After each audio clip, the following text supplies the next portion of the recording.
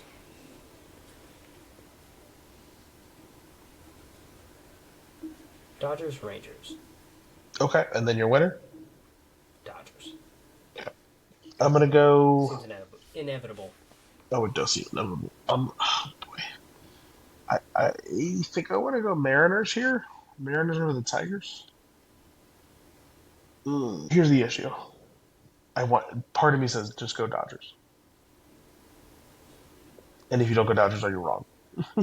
And if I say the Mets, my homer, and the Mets are going to crash out and lose. Yeah. I guess I'll say the Dodgers. That team's so good. That team's unfairly good. It is. Let's go LA. Let's go LA versus Seattle. Let's go a little West Coast World Series.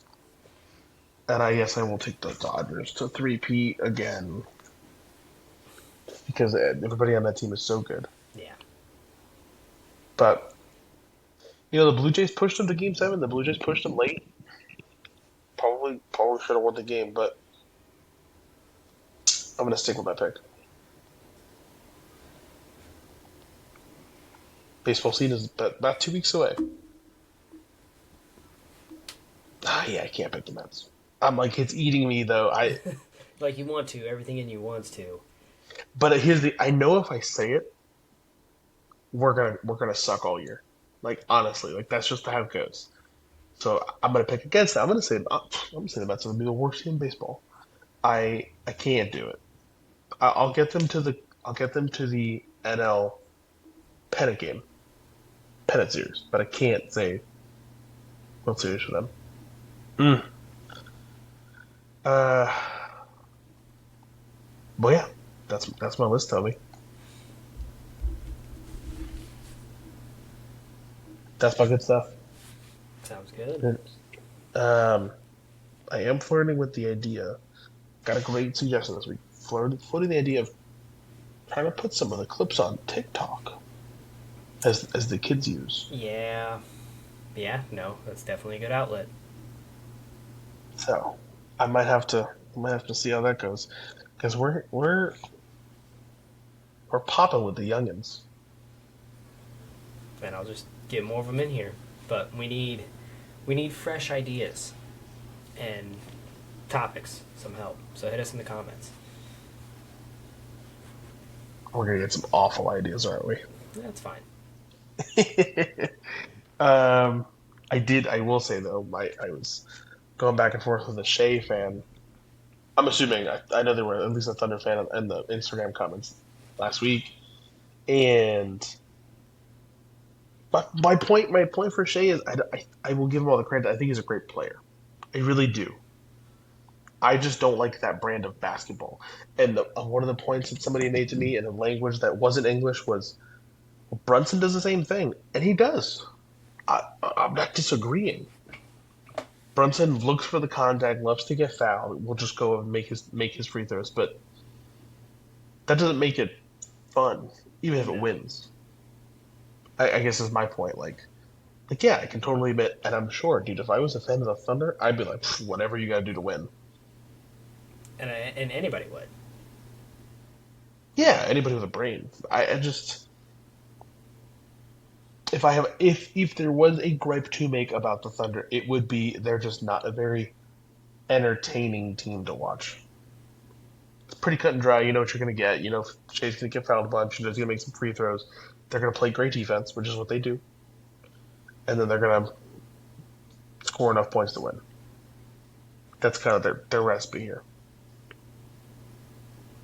So, um, that's it, homie. That's what I got. Second week of March done. March Madness starts next Thursday. Players Championship is on right now. TPC.